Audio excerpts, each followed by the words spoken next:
I totally saved this daffodil. I found it basically, well, caught. I think it's from my neighbor's Pomeranian. That is so cute, but we can't let this little one die.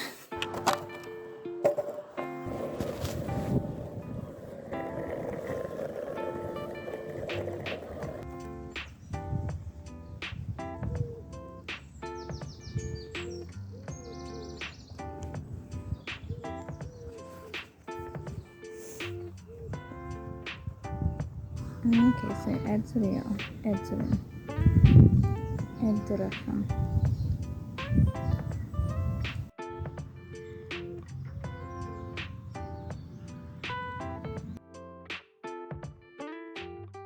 Hey guys, and welcome to a new episode of the Kissing Podcast. Always been a minute.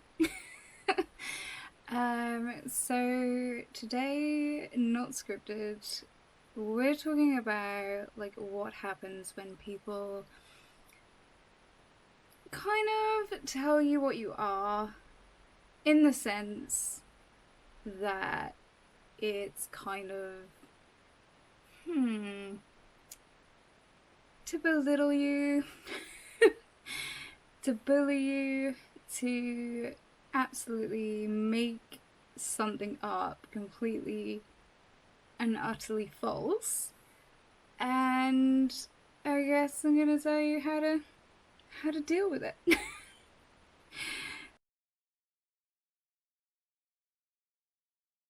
Hi everyone, welcome to the Gristline Podcast, a podcast all about self-love, personal growth and self-worth. I'm your host, Summer Clark. Yes, this episode is all about how to deal with people that spread rumours, say things about you that are false, just make up lies about you. And I'm like, oh my gosh.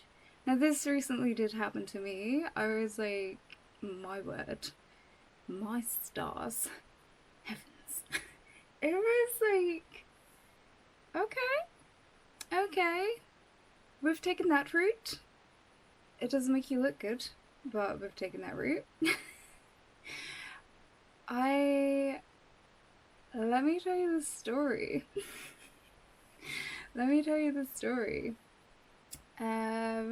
My word. Oh, so English, darling.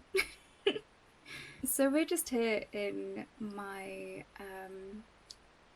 room. I couldn't be bothered to set up a studio. And this, honestly, if someone's saying something bad about you and you know it's not true, they are so not for you. You shouldn't be wasting your time on these people. They are not the right people. And I don't know why people. It must be something to do with self-esteem or something. I actually don't know. Disclaimer. I could find out if I were to do a more formal episode. Yeah. But, and get my facts straight and reference and be like, yes. But I think it does come from a place of low self-worth, and why people do choose to bully and do choose to say the things that they want to say and make you feel the way that they want you to feel. It's not okay, and you shouldn't have people in your life like this. And it kind of comes down to knowing your own worth. There is a little story in the book.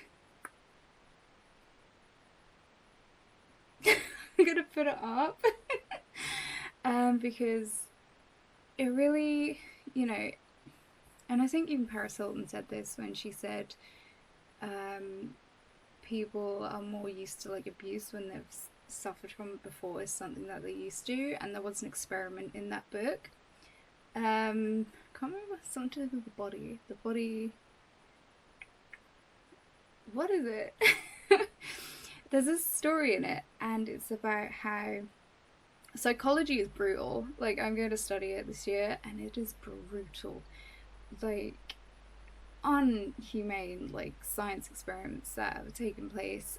There was an experiment over, it was about dogs, It wasn't about dogs, it was about the way they would behave if they were shocked a lot. It is in the book. There was an experiment. I'll have to like link it if there's like a link on the actual experiment that was taking place. But there was experiment of dogs that were shocked over a period of time. Obviously, being electrocuted is quite painful. I would have to say so. I have been electrocuted. It sucked. My rabbit was like a house rabbit. Cute. My rabbit was so cute. I don't know if I have a picture of my rabbit. Called Pancakes, and he once chewed through a wire. And I like grabbed the wire thinking like, oh, what have you done there? Like, oh, you little rapscallion. And I grabbed it with both hands.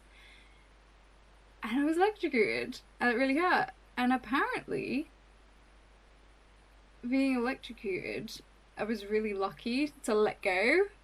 Because I let go, and apparently that's really lucky, because you freeze, like you have that like overload, or it's just like, not saying that that's medically accurate, that movie, like what would happen, but you can tense up. But like I wasn't blown across the room. My golf coach actually was blown across the room, cutting an electric wire. So pretty lucky. So the dogs there were tiny bits of electrocution, but they're in these cages, and there was an experiment. I'm not actually sure what it was. The book's over there, I can see it.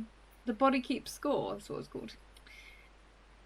So basically, the old dogs that were used to being electrocuted, abused, would stay. They would stay. And when there was a experiment, that they would stay because they did this experiment on new dogs. So what they did was open the cages. With the new dogs being electrocuted, they were like, doop, and they ran away. But the ones that were used to it, they stayed. And I'm like, taking off, are we, Mr. Computer? So it's kind of like, that if we're used to something, we're more likely to, stay and hold on. I kind of like think about like, it goes down to what is it? I'm so scatterbrained, honestly. Right. We only settle for what we think we deserve. And you can really see that in some people. I know I can. And you should really tell yourself right now that you do deserve better than whatever you're going through, because it's always like your instinct. Like if you listen to your instinct, you'll be like, something's not right here. And sometimes we can't see better until we've seen better and accepted better, and then we're like, oh, okay, this is what it's supposed to be like. I wasn't supposed to tolerate all those things that I've tolerated. I'm supposed to have a happy, healthy, functioning life. Oh, great, awesome.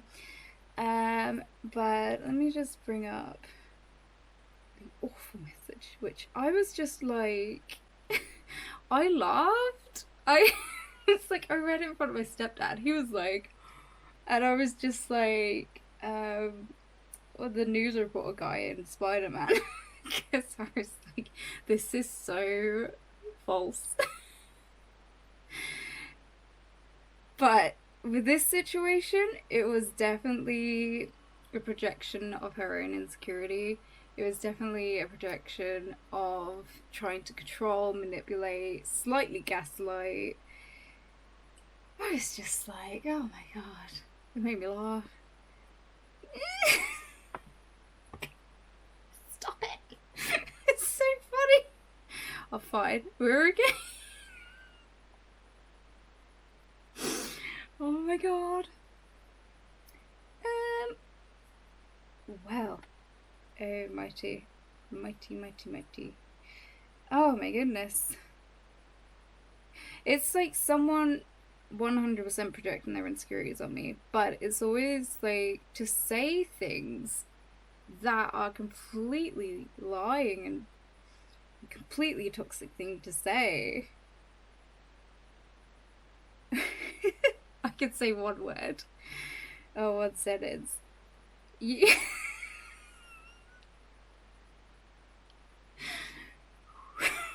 you,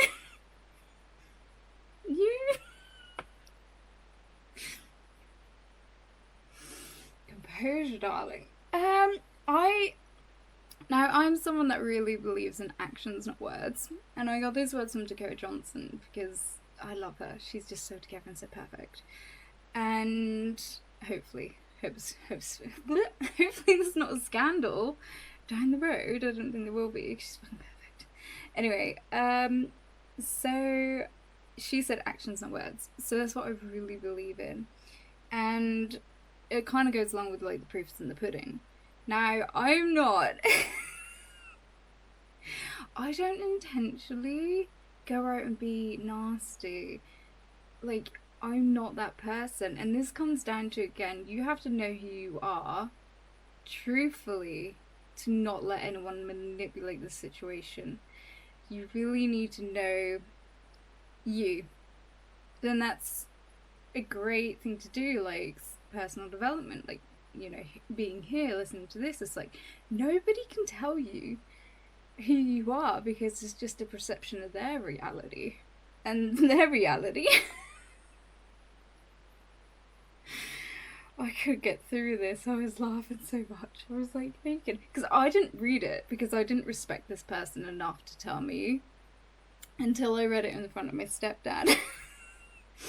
And then I was just like, oh my goodness.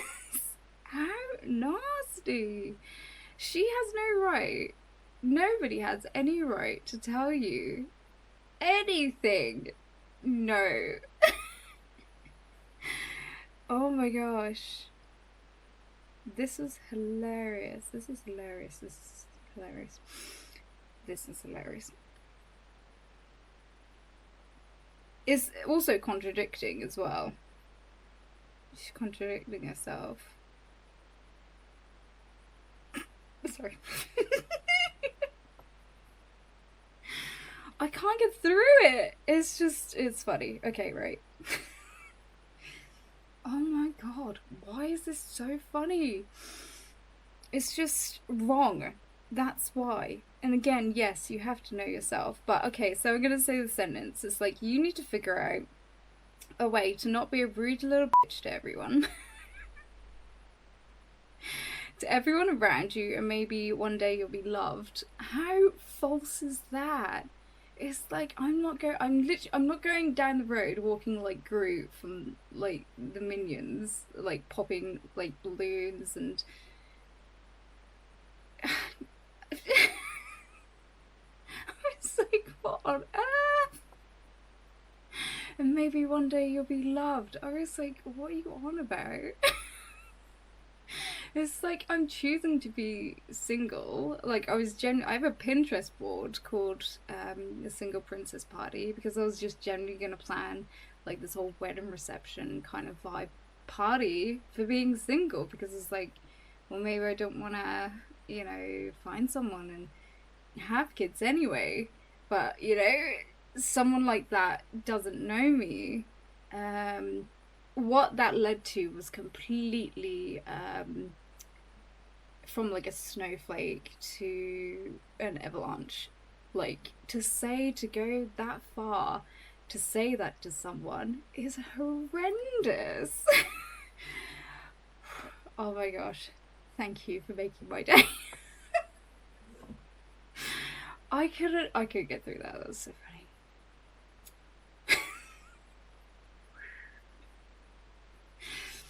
But to say that to someone, no. But, you know, if I was in a vulnerable state, I had low self-esteem, I would think, oh, maybe they're right. But I know for a fact this person is a pathological liar, and they slightly have this slight histrionic personality disorder. They have quite the symptoms.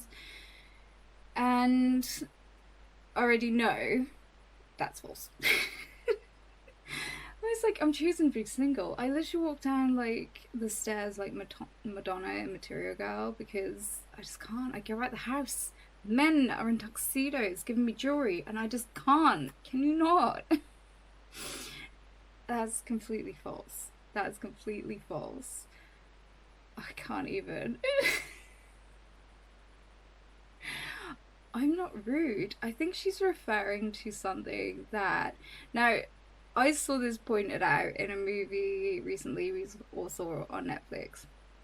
And. No, we all saw. I think it was in top 10. It was like the one with Jennifer Lawrence and how she says something to someone really young. And they were like, oh my god, I'm so offended. And they all get out their phones.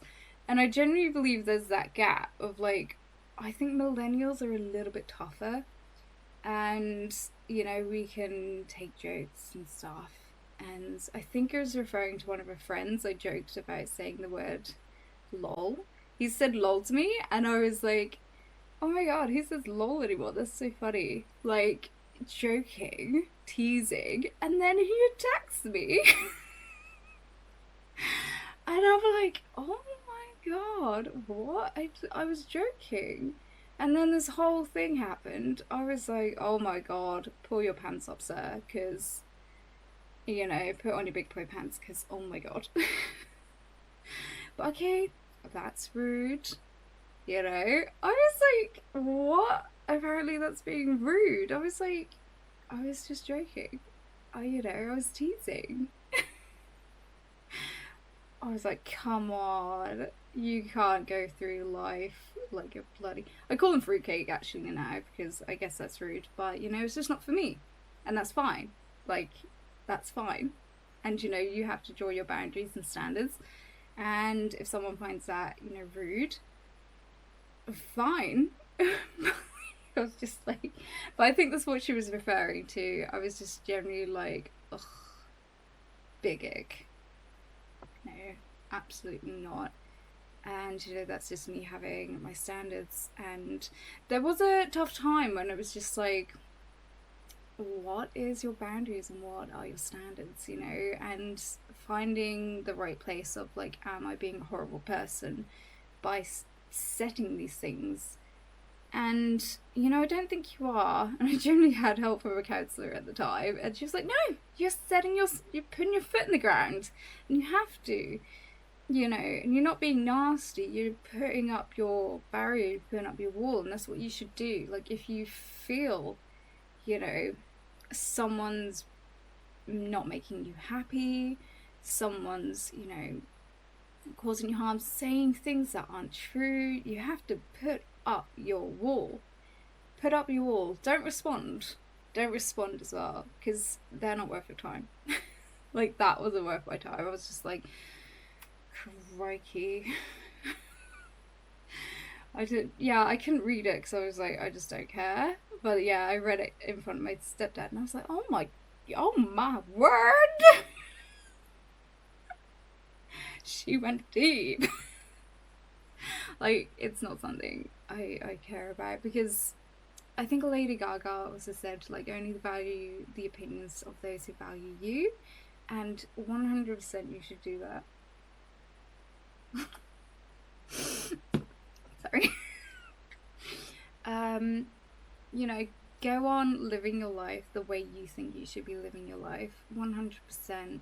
If people like that are in your way, you don't need them, because they're not serving you. People like that are not serving you, and you should always have people that are serving you in your life.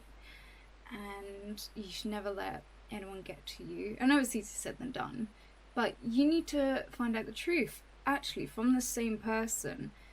I've had to call one of my best friends. I was like, I'm gonna do that because I'm a millennial. Like, I was like, tell me, what's going on? I just feel so confused. And the same person had manipulated something. My reality, the way I see the world, my perceived reality. And when someone's doing that, just throw them in the bin, because they are not worth your time. But my friend was just like, Have you not ever thought that she's jealous? I was like, oh, yeah, she might be. And yeah, I guess so. Probably the way she talks about me, like I'm in my perfect little world. So of course I am. We all are. We all see the world differently. And nobody can, it's so intrusive for someone to say, you're living in a dream world. It's like, what do you mean? It's like, that is so, I think that is gaslighting, actually, because no one can tell you that you're living in a dream world, because again, we do all see the world differently, and that's the beauty of it. That's the beauty of, you know, being alive. Like, we can do whatever we want. You know, again, I'll say it, there's a person walking around a millionaire because they've invented the pool noodle. I could tell you, they probably had loads of people telling them, you can't do that, that's impossible, you're living in a dream world.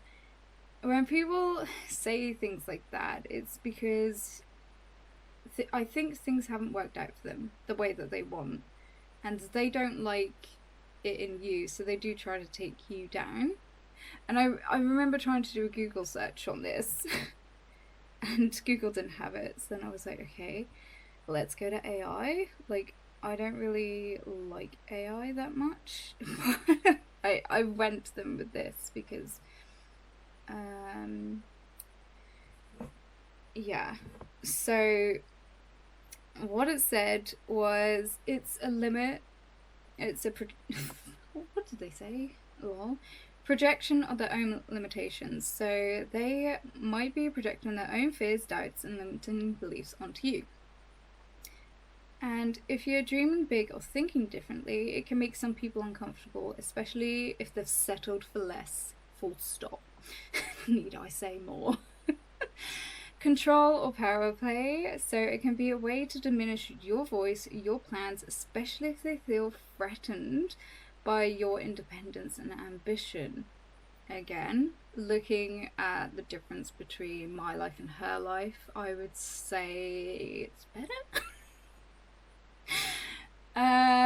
So gaslighting, like, so it's not full on gaslighting, but it can be a subtle form of manipulation, making you question your own perception or reality to make them seem more reasonable or rational in comparison. That definitely did happen, because I was like, Joey, what's going on? You know, she settled it. She was like, this is why. And again, God, if you've got a dream or something you're passionate about doing, don't let anyone tell you otherwise. The worst. So, insecurity in disguise. I do actually believe she's incredibly insecure. So, people often mock what they don't understand. And if you're thinking creatively, dreaming big, or breaking away from the norms, it can trigger insecurity in someone who never allowed themselves that freedom. And I had to ask ChatGPT that, because I was just like, Google, tell me the answer. And I was just like, it came up with like dreams, like, oh, your dreams, spiritual, like hippy dippy, like kind of websites. And I was like, no, Google. You know, tell me about your dreams. Them being the reality. But it is, you know, really condescending for someone to say that, and, you know, not, it's just bullying at the end of the day. At the end of the day, it's bullying. And you should not tolerate it. You should tolerate it. No, you should not tolerate it.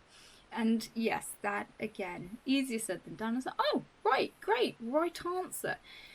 You have to take actions for yourself. You have to know how to love yourself in a way that no one will ever get to. So that, like, self-love is a shield.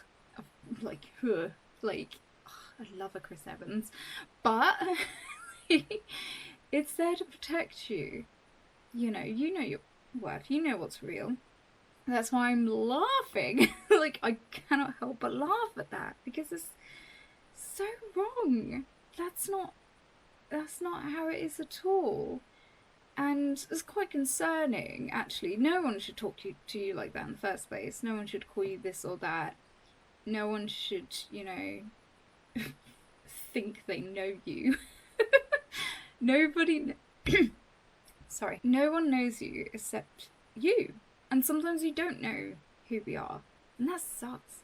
But it's also quite the blessing, because then we can go on like a journey into Middle Earth to find out who we are. And you Middle Earth with your heart. No, um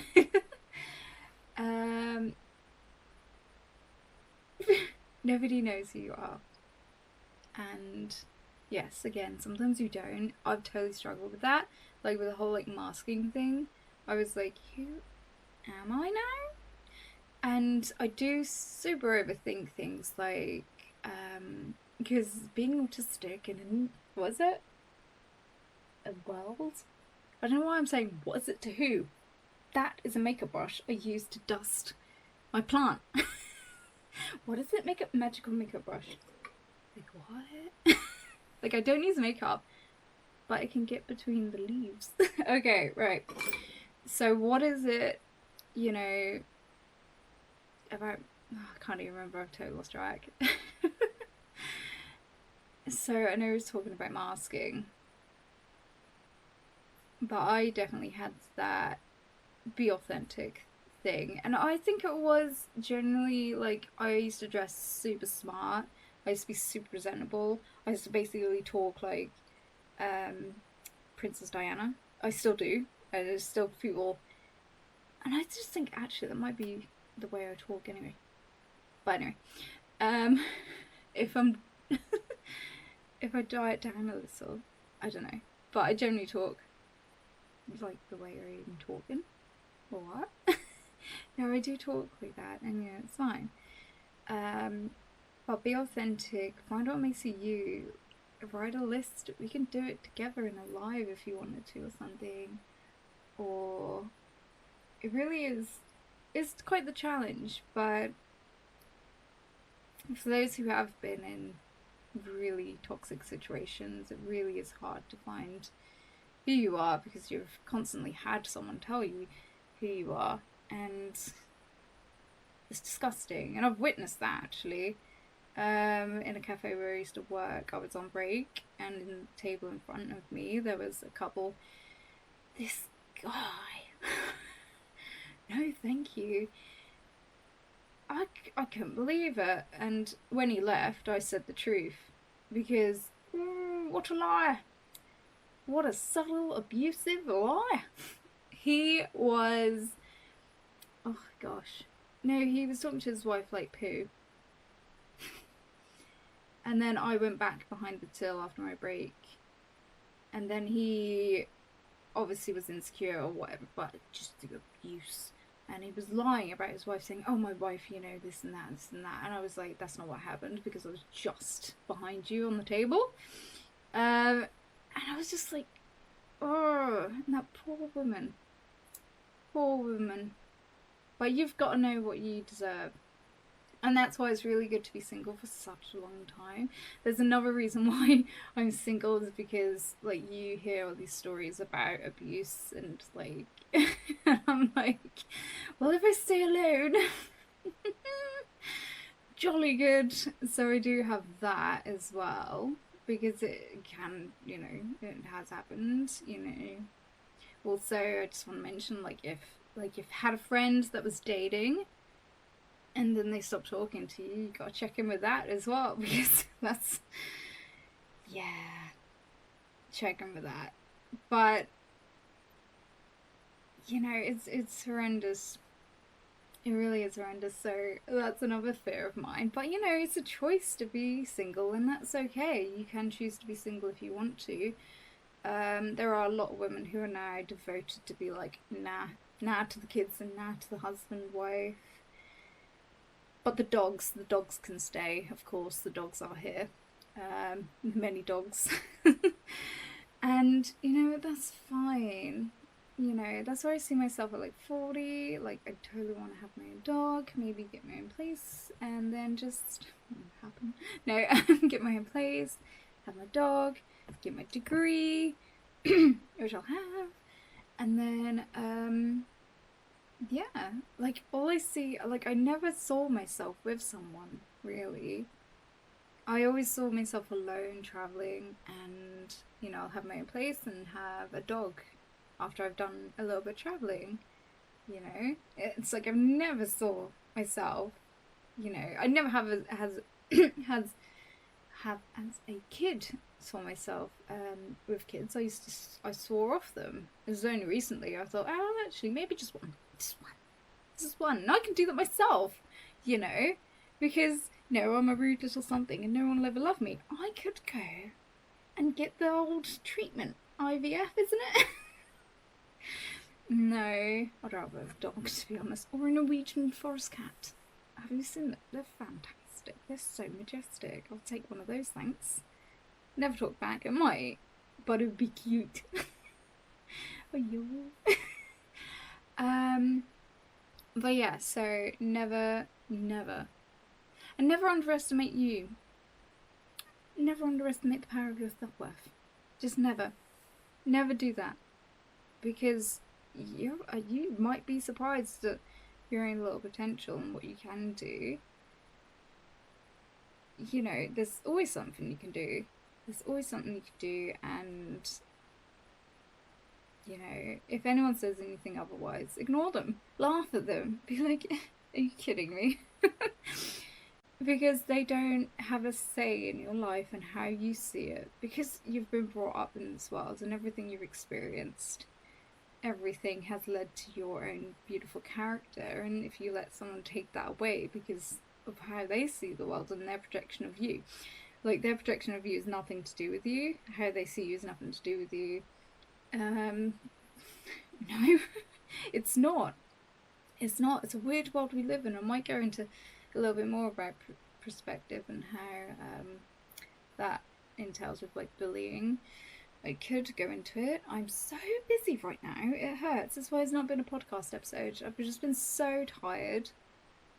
I'm just gonna put that on the shelf. Because I'm just like, oh, I'm doing so much. And that's fine. So that's why I'm in like here. I was like, I can't be bothered to go where it's all pink. It's fine. So I guess it's gonna be it for this episode. Really, thank you so much for listening. There's so much to do in my life, guys.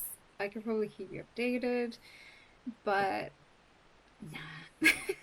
You were just here for the information. That's fine. But yeah, hope you're well. Thank you so much for listening. This has been the Coastline Podcast, and I've been here, Sam Clark. Goodbye.